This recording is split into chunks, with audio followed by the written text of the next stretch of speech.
जब हम कोई पेड़ उगाना चाहते हैं तो सबसे अच्छा बीज चुनते हैं, क्योंकि बीज तय करता है कि वो वटवृक्ष बनेगा या कांटों वाला झाड़। लेकिन उस बीज का अस्तित्व मिट्टी पर निर्भर करता है।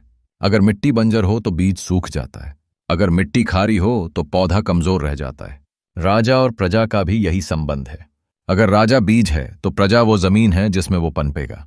अगर एक महान राजा चाहिए तो पहले महान प्रजा बननी होगी। राजा तो प्रजा में से ही आता है, इसलिए उम्मीदें राजा से नहीं, मेहनत खुद से करनी चाहिए। एक सीख मेरी और एक कदम तुम्हारा। डर का होना जरूरी है, क्योंकि वही हमारी जिंदगी की हिफाजत करता है।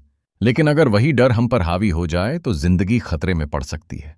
सांप दुनिया का सबसे खतरनाक जीव माना जाता है, लेकिन सच ये है कि वो बेहद डरपोक होता है। वो झाड़ियों में छिपा रहता है और खुद को कभी आसानी से नहीं दिखाता। हैरानी की बात यह है कि हर सांप जहरीला भी नहीं होता, फिर भी सब उससे डरते क्यों हैं? क्योंकि वो फुफकारता है। यही उसकी ताकत है, अपने दुश्मन के मन में डर पैदा करना। डरना गलत नहीं, पर अपने दुश्मन को यह मत दिखाओ कि तुम डरते हो, क्योंकि हर जंग तलवार से नहीं लड़ी जाती।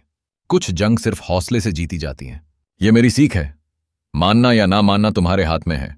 हम सब जिंदगी में कई लक्ष्य बनाते हैं, लेकिन सवाल यह है कितने लक्ष्य हम पूरे नहीं कर पाते। अक्सर सोचते हैं कि मेहनत तो बहुत की, हिम्मत भी नहीं हारी, फिर असफल क्यों हुए? इसका जवाब खुद से पूछो। क्या तुम्हारे लक्ष्य की योजना किसी और को पता थी? जैसे पपीते के पेड़ पर फल लगते ही उसे कपड़े से ढक दिया जाता है ताकि उसका रंग और खुशबू चिड़ियों और कीड़ों को ना आकर्षित करे, ठीक वैसे ही अगर तुम अपने लक्ष्य का फल पाना चाहते हो तो अपनी योजना गुप्त रखो। सिर्फ मेहनत काफी नहीं, सफलता के लिए अपनी प्लानिंग को राज रखना जरूरी है। गुप्त योजना ही जीत दिलाती है।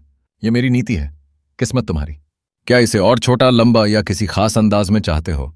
जब तुम कहीं मेहमान बनकर जाते हो तो सब कुछ अच्छा लगता है, सम्मान मिलता है, आदर मिलता है। धीरे धीरे तुम अपने ही घर की तुलना उससे करने लगते हो और अपना घर तुच्छ लगने लगता है। जिस देश में सम्मान या ज्ञान न हो, जहां जीवन के अवसर कम हो, वहां लोग उसे छोड़ने लगते हैं। लेकिन अगर तुम्हारा घर सुंदर नहीं है तो तुम उसे छोड़ते नहीं, बल्कि सजाते हो, उसकी खूबसूरती बढ़ाते हो। अगर तुम्हारे देश में सम्मान और रोजगार के साधन कम हैं तो इसकी जिम्मेदारी तुम्हारी भी है। दूर देश को महान समझने की बजाय अपने देश को मजबूत बनाओ। ज्ञान फैलाओ, रोजगार के साधन बढ़ाओ, सबका सम्मान करो, तभी तुम्हें भी सम्मान मिलेगा। क्योंकि किसी और का घर चाहे जितना सुंदर हो, सुकून की नींद तो अपने ही बिस्तर पर आती है। नीति मेरी, कर्म तुम।